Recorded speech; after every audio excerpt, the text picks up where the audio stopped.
আসসালামু আলাইকুম। চলে এসেছি একটা বিয়ের ব্লগ নিয়ে। আর আজকের এই বিয়েতে, গ্রামের বিয়েতে কী কী খাওয়া হয় বা কী কী দেয় তোমাদের সাথে একটু শেয়ার করে নিই। তো চলো দেখে আসি। তো প্রথমেই দিয়ে দিল প্লেট, আর তোমরা দেখতে পাচ্ছ অন টাইম প্লেট দিয়ে দিয়েছে। আর সাথে কিন্তু প্লেটের মাঝখানে পড়ে গেল স্যালাড। স্যালাডে ছিল হচ্ছে লেবু এবং হচ্ছে শসা। আর এদিকে আমার হাজব্যান্ড বসেছিল, হাজব্যান্ডকেও দিয়ে দিয়েছে। এবং সাথে কিন্তু আমার হাজব্যান্ডে কিন্তু বেড়ে দিচ্ছিল সাদা ভাত, কারণ প্রচণ্ড গরমে, এই গরমে ভাত করেছে, এটার জন্য আমি অনেক খুশি ছিলাম। কেননা এত গরমে পোলাও আসলে হয় না। তো ভাত পেয়ে আমি ভীষণ খুশি হয়েছি, কারণ ভাতটা একটু তৃপ্তি সহকারে খাওয়া যায়, এ হলো কথা। আর আমি তো হাত দিতেই পারছিলাম না, এত গরম ছিল ভাতটা। তো যাই হোক, এরপরে পড়ে গেল ডাল। এই ডালটা তৈরি করা হয় বিয়ে বাড়িতে, বুটের ডাল, কিছু চর্বি এবং কলিজা দিয়ে এটাকে করা হয়। আর এটা খেতে ভীষণ মজা হয়।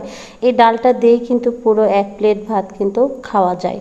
তো যাই হোক, ডালটা আর একটু আমি নিলাম, কারণ ডালটা দেখেও মনে হচ্ছিলো অনেক টেস্ট হবে।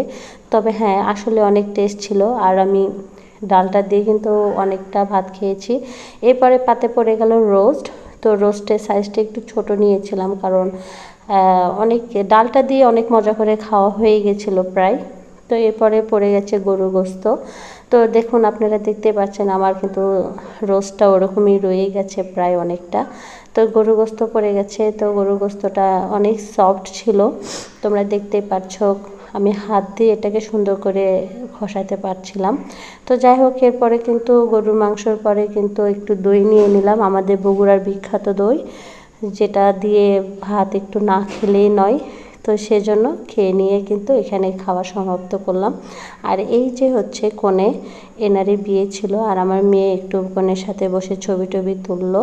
তো যাই হোক, এটা আমাদের প্রতিবেশী এক ভাইয়ের মেয়ের বিয়ে ছিল। তো বাড়ির কাছেই, তাই আস্তে আস্তে গিয়েছিলাম আর কি।